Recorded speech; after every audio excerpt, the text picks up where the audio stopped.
sinarabo dito bisang pinampiado ti Provincial Government of Abra, tiga Barbaro, ng MPBL National Champions, ti Abra Solid North Weavers.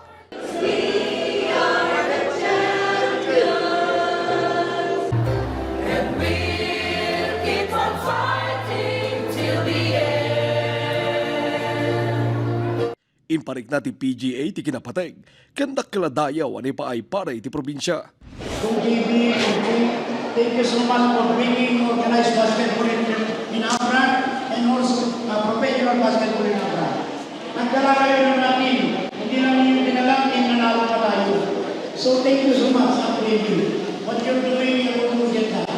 The Abranian people will forget what you're doing. Kas pamigbig, nang ipa iti PGA ti 1 million pesos iti team. Nagyama met ti team owner ni Kong J.B. Bernos iti suporta manipod iti probinsya. Inpanakil na ti balegi, ketsan laeng a para kadakwada. This is not just a victory for me, for the Congresswoman, for the Solid North parties, hindi lang para sa team. This is a victory for the Abreños.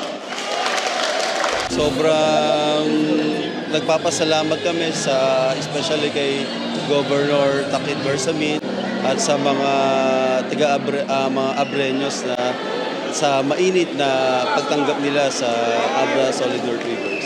So ano yung inaasahan ng Abra sa next season, Coach? Ang ganun pa din na lagi namin ibibigay yung best namin every game para sa mga tiga-Abreños. Imo na ngayong palgak ni Kong JB ti Kalikagom para kanito sa magmano a key players. This team is anchored by no less than David Ildefonso. Alam natin lahat yan. I hope you will honor your contract with Abra Weavers and spend more years with the Solid North Abra Weavers. And of course, sa inyo lahat,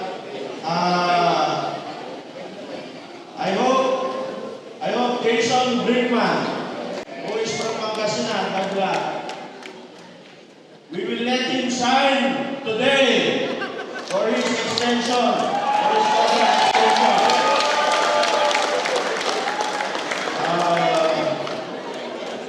I guess Diuchu is the #1 pick in the last PBA draft. But I guess he is deciding to stay with our Weavers. Itong championship talaga para sa kanila eh. And as much as it is for us players, it's for them too. So parang nirepresenta namin sila yung nanalo kami ng championship. So hopefully, natuwa yung mga Abreñans dun. Kasi ako, I've had such a great time playing for Abra. And hopefully, makalaro pa ako isa. We'll see what happens. I had a lot of fun with this group. I'll take a little bit of a break and then decide from there. Yeah, just awesome. Great celebration. Awesome to get recognition from the government and all the fans here. So we're just happy to bring the championship to Abra. We'll see. Pero not closing any doors naman.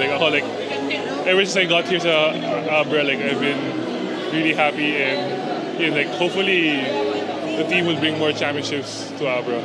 Nakikaisa kinabigbig pa iti Abreñan Olympian ni Kurt Barbosa, a bronze medalist iti Taekwondo in the Southeast Asian Games. Naikan may kundaway ng solid supporters ang makapicture ng iti idolo kan may gamanti may pagpanakil nga MPBL trophy. Kabayatan na, si Maruno Tinurong ti grupo ti munisipyo ti Bangged, ano sa dino, sinaraboy na rin opisyal kan empleyado ti Ili. Bigbigan da unay ti siglat ti grupo anang itunda ti balegi. Kas pamigbig, inyawat ti opisyal ti 500,000 pesos para iti team. Nayawis met ti panagkikaisa ken panagrambak iti manamnama nga homecoming motorgate inton bigat mangrog iti the market iti modeng labas agtulong kaditi kang rona na kalsada iti Bangged ken naglipas iti Bangged Town Plaza para iti victory party.